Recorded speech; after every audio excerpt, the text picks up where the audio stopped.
Good morning, everyone. So today I'm going to be making some fire cider, and this is something I've never done before. I've never filmed myself doing anything like this, so it kind of strays from my usual videos, and I've never made fire cider.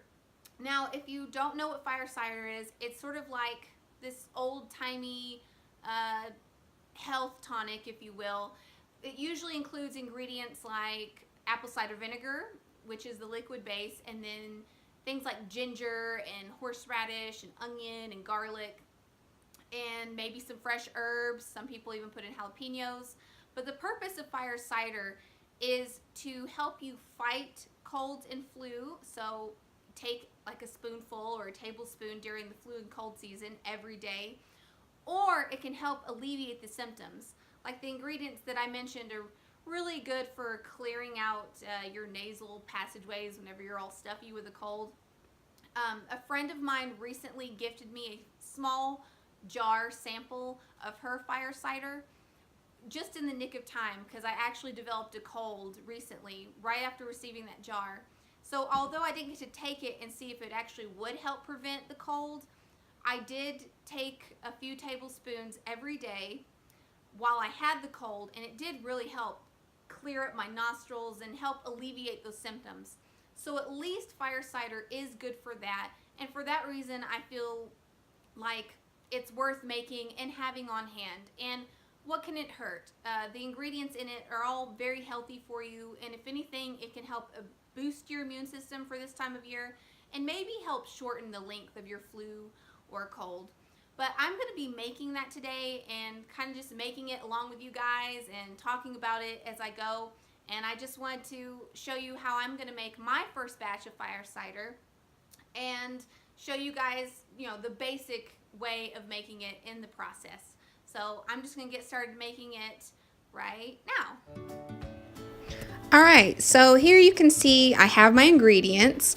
I have some ginger and I have some radishes. Now I didn't get horseradish, but I figured plain radish would work. I have an onion and then some apple cider vinegar, which is the liquid base.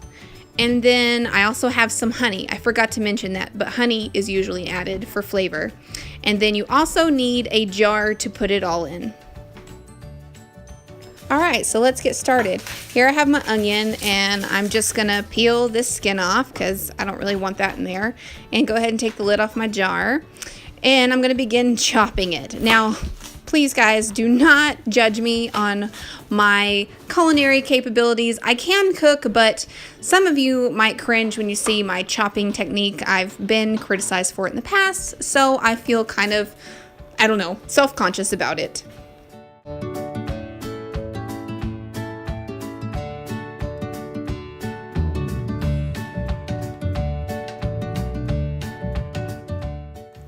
Okay, so I've chopped some onion, and I'm just going to go ahead and put it in the jar and kind of see if that's how much I want in there.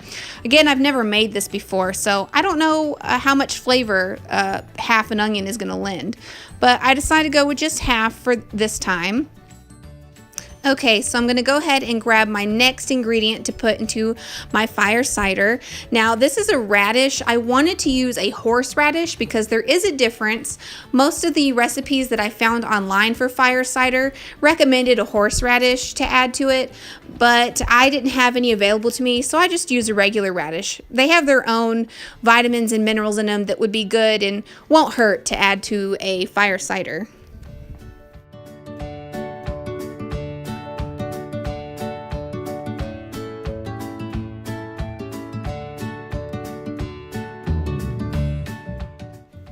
Okay, I only want to add a couple radishes because I'm not sure what kind of flavor they're going to lend to my fire cider. But now I'm going to just get my ginger, and you can peel or chop it up. I'm just going to chop it up with the peel on because at this point I kind of need to hurry because I don't know how long the baby is going to stay happy.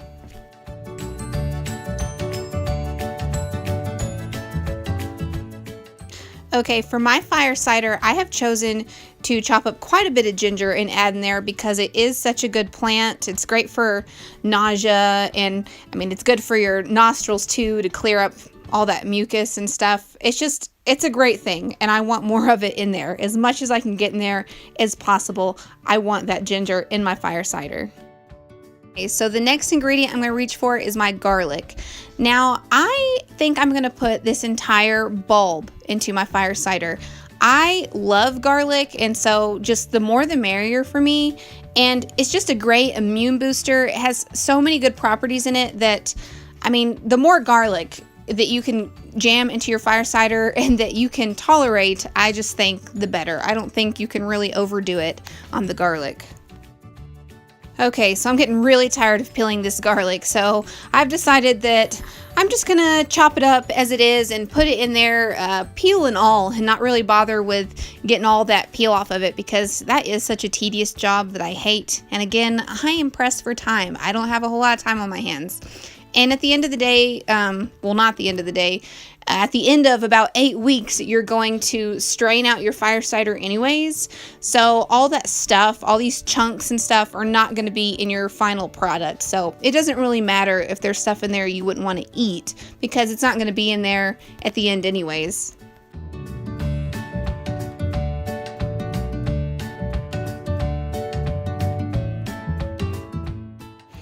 Okay, so now we have all of our solid ingredients in there. That's all the stuff that I'm going to include in my fire cider, or at least all the solid things.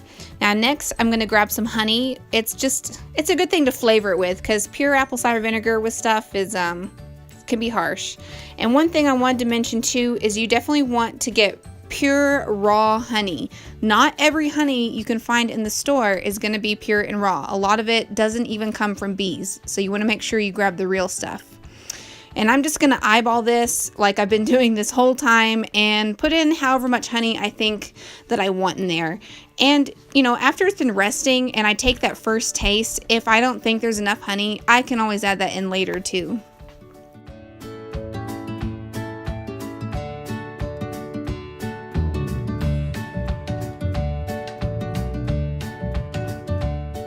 Now to get the final ingredient, which is the apple cider vinegar. I get mine as raw and as unfiltered as possible, and with the mother.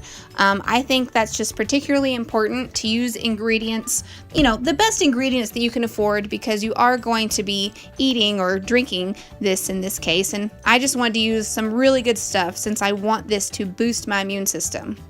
So what you're going to do is pour all the way to the top. You want it to cover all of your solid ingredients. And the last step is just grab a lid. If you use a metal lid, make sure you put a barrier between the lid and your liquid, because it will corrode. I have a plastic lid, so I'm just going to use that.